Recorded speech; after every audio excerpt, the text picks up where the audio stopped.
disebutkan ya. Tadi ditanya siapa itu yang disebut dengan Asy-Syatibi itu. Memang ada dua Syatibi. Ada Syatibi yang qiraat, itu Abul Qasim Asy-Syatibi. Meninggalnya 590. Kalau ini Abu Ishaq Asy-Syatibi 790. Jadi 200 tahun bedanya. Bedanya yang menyamakan itulah yang tidak mengerti gitu kan. Pernah di SCTV itu Ustadz itu sambil ketawa-tawa dia. Ya, tahu enggak Ibu? Ya, Syatibi yang nulis Muwafaqat. Itulah yang ngarang Matan Syatibiyah, Qiraat.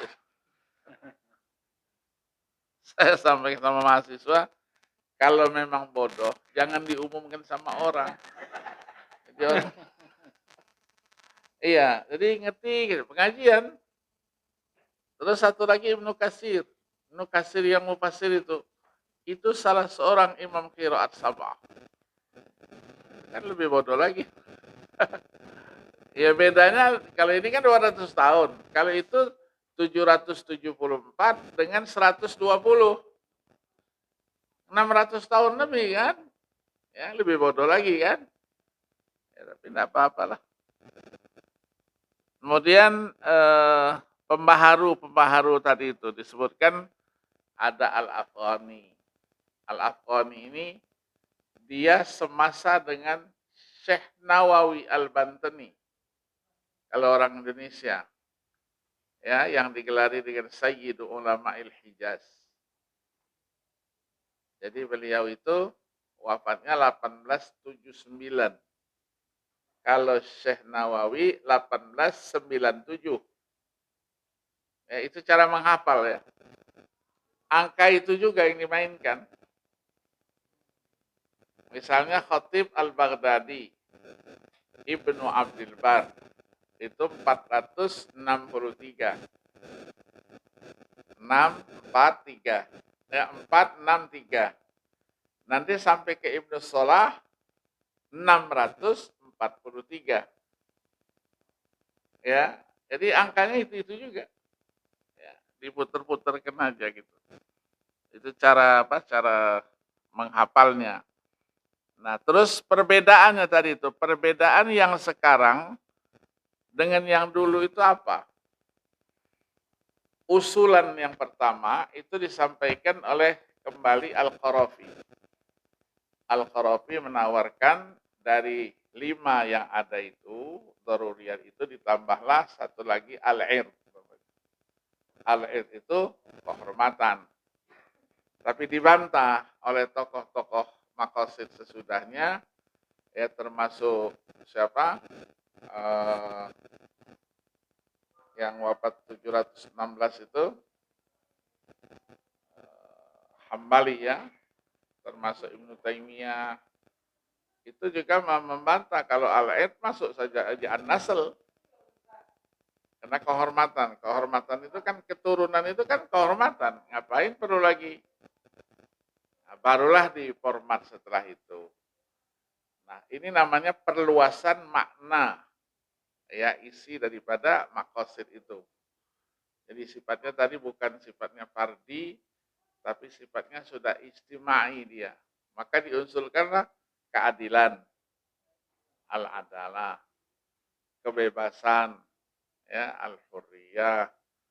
Kemudian langsung nanti ada al-insaniyah, kemanusiaan. Ya kembalinya ke situ-situ juga, yang 5 itu juga. Ya, berbicara misalnya keadilan. Nah, keadilan itu kalau dilihat di situ dari awal itu yang namanya kalau orang melakukan sesuatu tindakan yang tidak ini, berarti dia tidak adil. Hukum, ya kan? Disebutkan dengan istilah di dalam apa ayat innallaha ya'murukum an tu'addul amanati wa idza hakamtum bainan nas an tahkumu bil adli. Nah, kalau dia dikaitkan dengan yang biasa-biasa sering wad'u syai'i fi mahallihi gitu. Tapi kalau itu berkaitan dengan hukum, Kan keadilan.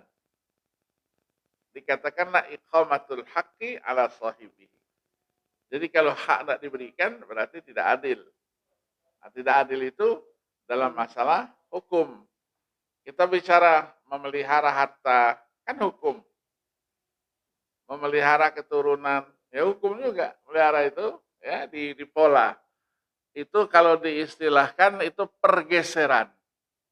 Pergeseran makna maqasid. Jadi dikembangkan lebih jauh lagi. Ya bukan hanya Yasir Auda, ada Roy Suni, ada Ar-Rumani, ada siapa yang menulis juga Al-Maqasidul Amma itu, Yusuf, ya itu semuanya buku-buku yang terkait seperti itu ada buku-bukunya, ya ada buku-bukunya dan pernah kita sharekan. Nah pada tataran itulah itu orang yang berbicara maqasid dengan pengembangannya tidak bisa berdiri sendiri dengan maqasidnya saja, tapi harus dengan ilmu.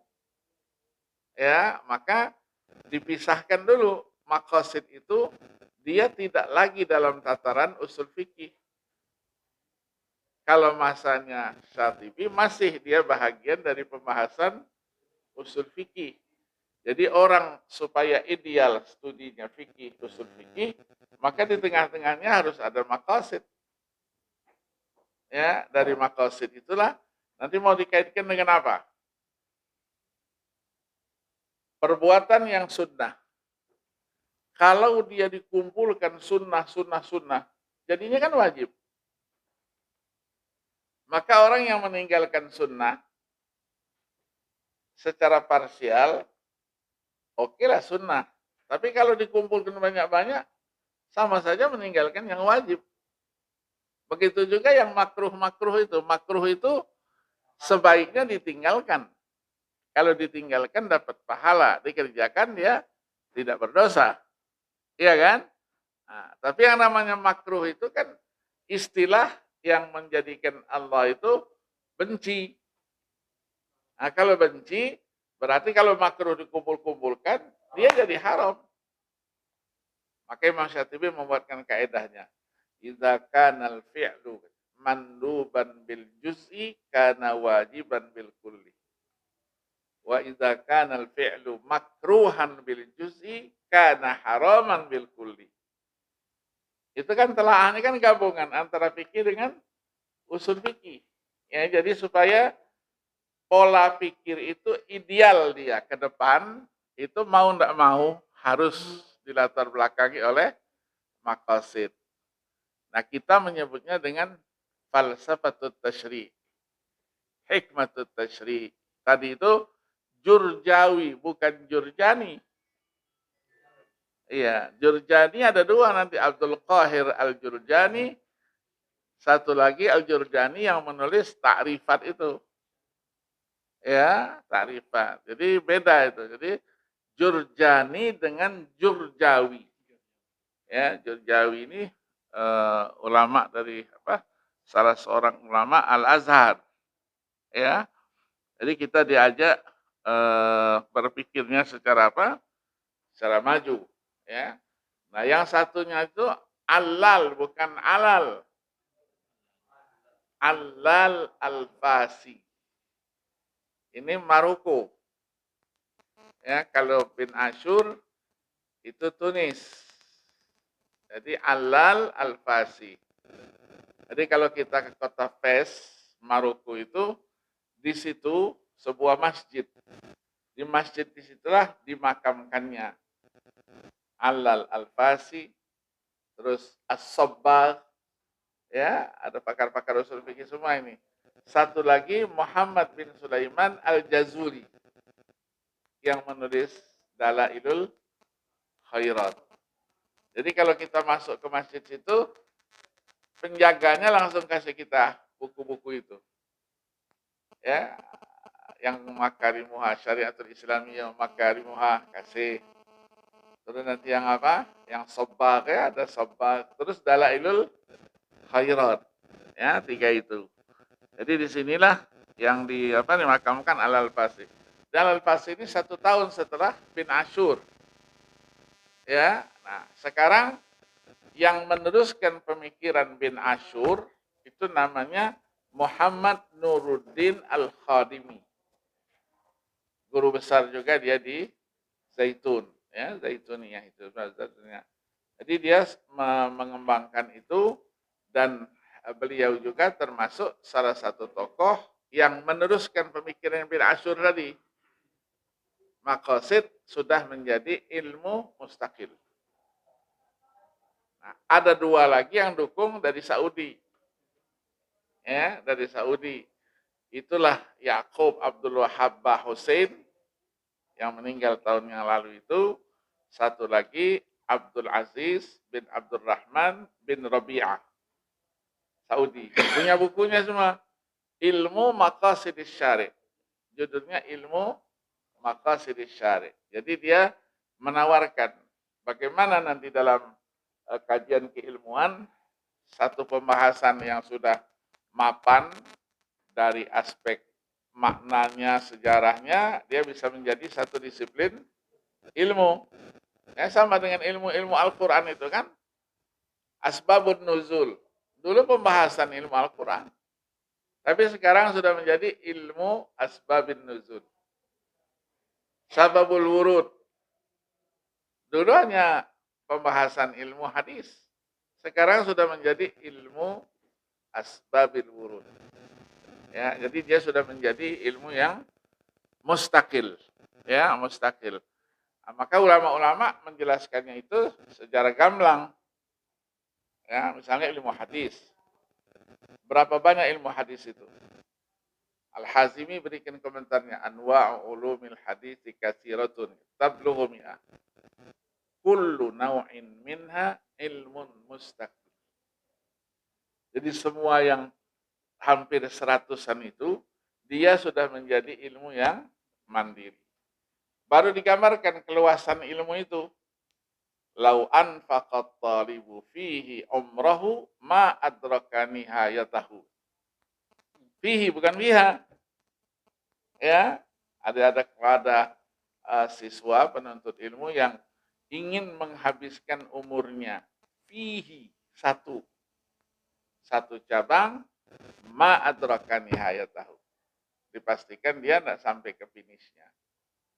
Jadi kalau lomba lari itu start bisa semua, finish tidak ada yang sampai. Semuanya sudah inna lillahi wa inna ilaihi raji'un. Ya, menunjukkan betapa luasnya itu. Nah, begitu juga dalam usul fikih. Ya, usul fikih. Walaupun tidak disebutkan secara mandiri dia. Qiyas misalnya. Ilmu sendiri atau bukan? Masih dikaitkan dengan induknya itu. Ya. Tapi begitu dijabarkan bicara illat. Illat itu sudah menjadi ilmu sendiri dia. Ya, maka di dalam ilmu hadis al-illatu wa ajnasuha. Itu illatnya ilmu hadis itu tidak seberapanya dibandingkan dengan illat yang ada dalam usul fikih itu. Ya, jadi dikembangkan. Kemudian Syatibi itu sepeninggal Syatibi abad ke-7, bukan abad ke-7, Syatibi abad ke-8. Meninggalnya 790. Ya, jadi abad ke-8 bukan ya abad abad ke-7, jadi abad ke-8. Ya, kemudian tadi itu juga disebutkan beberapa tokoh di situ, ada Said Ramadan Al-Buti, ya, menulis buku Dawabitul Maslahah. Ditambahkan lagi, ada lagi Husin Hamid Hasan. Ada Husin Hamid Hasan yang menulis Nadhariyatul Maslahah Syariatil Islamiyah. Orang Mesir ya, tapi dia dulu jadi guru besar usul fikih di Ummul Qura, kemudian dipindahkan menjadi dekan Fakultas Syariah yang ada di Islamabad. Islamabad kan ada ya, ya Jamiah Islamiyah itu, dia menjadi dekan itu. Jadi ketika saya masuk S2, yang testingnya, muqabalahnya beliau itu. Waduh, gede gitu kan. Lihat orangnya saja takut kita kan. Tapi namanya testing ya begitu itu. Ya. Al-Fasi dan lain-lainnya. Terus tadi Muhammad. Banyak betul Muhammadnya. Muhammad Tahir bin Muhammad lagi. Biasa itu orang Arab. Ya, bisa Muhammadnya 10, bisa 4, bisa 3. Ya, misalnya kita tulis ada Abu Zahu. Muhammad Abu Zahu. Nama dia Muhammad, nama bapaknya juga. Kalau kita kan nggak boleh. Iya kan? Muhammad Abu Syuhbah. Pembimbing saya Muhammad Ibrahim Al-Khadrawi. Dulu saya ragu. Tak mungkin lah Muhammad, nama bapak juga Muhammad. Ketika saya laporan menulis tesis waktu itu, saya kasih namanya satu, Muhammad Khadrawi. Duduk di meja itu, tak dia bacanya. Saya bilang, Syekh, ya Allah, nabda Syekh. Khali ini, arsilha ilal makbarah. Kirim aja ke kuburan, ini bapak saya bukan saya. Kita orang Mesir kan, agak-agak, apa aja itu istilahnya, temperamennya agak tinggi kan, gitu kan. Iya, Ismi Muhammad, dia bilang Ismul Walid juga Muhammad. Sama dengan Al-Ghazali. Muhammad bin Muhammad Abu Hamid Al-Ghazali. 3 nama Muhammad itu. Ya, kalau beruntun setelah ada selingan, biasa. Ya, biasa ya. Orang-orang Arab itu biasa. Azan dulu. Apa? Iya. Terus menyebut ya, kalau maqasid syariah. Tapi kalau al-maqasid asy-syariah. Jangan salah. Kalau maqasid syariah, tak ngerti dia bilang itu kan, maqasid syariah. Tapi kalau al-maqasid asy-syariah, tidak al-maqasid asy-syariah. Ya, itu kaidah ya, kaidah baku. Nah, bin Asyur ini setelah dia mendapatkan gelar seperti Syekhul Azhar oleh pemerintah, kemudian dicabut. Jadi tidak lanjut gelar itu. Kenapa? Karena dia berseberangan dengan pemerintah. Jadi tidak mendukung pemerintah. Cabut gelar Syekhul Islamnya, dicabut ya, tidak seperti di Al-Azhar itu. Ya, jadi di ini kan. Nah, kemudian tulisan tadi itu, tulisan Arabnya diperbaiki itu ya, diperbaiki. Kemudian dilarang tadi di contohnya, dilarang meminang wanita makhtubah. Itu apa itu ilatnya? La yakhtubu ahadukum ala khitbati akhi. Apa itu dia? Tidak boleh meminang wanita yang sudah dipinang oleh orang lain. Hah? Iya. Supaya tidak mengganggu yang tadi itu ukhuwah. Ya, al-wihdatu wal wi'am kata orang Arab kan. Jadi sudah punya orang jangan masuk-masuk situ lagi. Biarkan. Nah, maka secara fikih dilihat dulu. Dia dipinang. Sudah ada jawaban putus belum? Kalau masih dalam posisi ada tenggang waktu, dia belum memberikan jawaban, masuk, boleh. Tapi kalau sudah iya, tidak boleh, haram hukumnya. Ya, peminangan ya, minang itu artinya apa? Izharur rohbah. Ya, menampakkan keinginan. Litazawuji bimra'atin mu'ayyanah khaliyah min mawani'in nikah. Ada wanita yang ditujunya. Nah, tinggal dia meminang atau tidak, itu ada redaksinya yang disampaikan. Ada yang sorry, ada kinayah. Jadi laki-laki itu ada juga yang penakut. Ya, iya. Jadi kalau dia katakan, saya ingin meminangmu. Uridu zawaja biki. Arrob zawaj biki. Tinggal dijawab iya atau tidak. Iya kan? Sorry. Tapi yang kalau kinayah sambil duduk-duduk jalan-jalan berdua. Begitu indahnya bintang di langit. Khayali kata orang Arab. Khayali. Perempuannya cuek juga. Udahlah. Cuek lah situ. Gila lah situ katanya. Tapi kalau yang pernah belajar agama, tidak bisa. Iya, tidak bisa pasif. Perempuan itu tidak bisa pasif. Dia harus aktif. Jadi ada sindiran-sindiran begitu. Harus dijelaskan apa maksudnya. Meminang saya. Meminang saya, terbuka rumah saya. Orang tua saya masih ada, silahkan. Tapi kalau yang model begitu ketemu dengan yang binaragawati, bubar kita. Oh, berarti ada wanita lain selain aku ya. Tinggal ditawarin mau rumah sakit atau mau ke kuburan. Gede ya. Nah, itulah Allah menunjukkan hambanya tidak semuanya berani mengungkap sesuatu. Maka ada sorry, ada kinayah. Begitu juga dalam talak kan. Saya cerai kamu, selesai. Tapi kalau dia sambil keluar, kalau memang tidak sedang lagi di rumah ini, silakanlah ke rumah orang tuamu sana. Tujuannya apa niatnya? Iya, niatnya tadi istrinya alumni Fakultas Syariah. Tadi maksudnya apa tadi Mas? Cerai. Ayo. Enggak, bukan begitu maksud saya. Berarti kan dia penakut. Iya kan, masih cinta cuman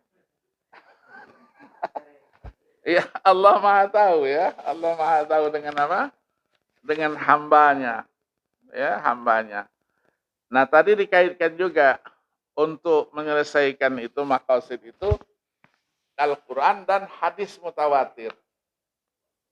Jadi dasarnya adalah hadis mutawatir. Ya, hadis mutawatir itu kenapa digunakan sebagai penetapan maqasid? Karena dia qat'iyus subut. Qat'i. Ya, jumlahnya berapa hadis mutawatir? Ada 310. 8 yang lafzi, sisanya semuanya maknawi. Jadi kalau mau cari hadis mutawatir, tidak usah buka Sahih Bukhari, Sahih Muslim.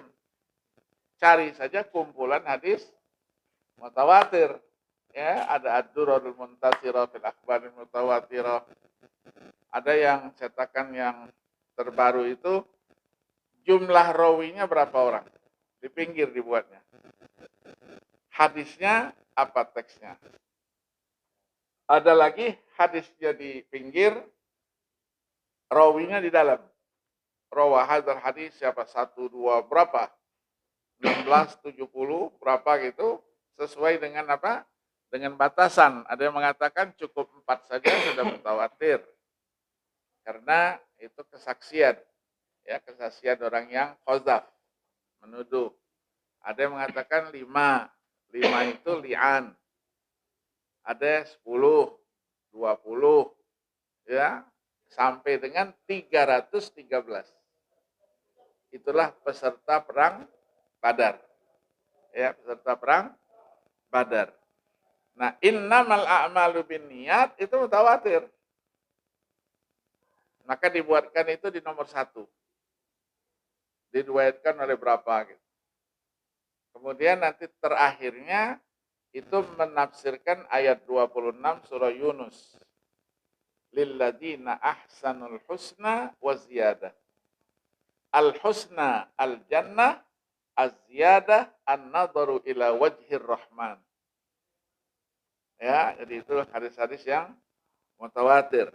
Ya, Nazmul Mutanasir. Pernah dapat bukunya? Oh, belum. Ya nanti saya WA ini ya. Biar Biar apa? Biar punya. Satu saja punyanya sudah. Kemudian di halaman bawahnya, halaman 9, contoh seperti hadis yang diriwayatkan oleh Al-Arzaq bin Qais. Bukan Al-Arzaq, Al-Azraq. Kalau Arzaq rezeki, Al-Azraq ya namanya, Al-Azraq ya, Al-Azraq. Kemudian Bu Zahra sudah bagus. Tinggal ada apa? Ada salah-salah ya istilah-istilah itu.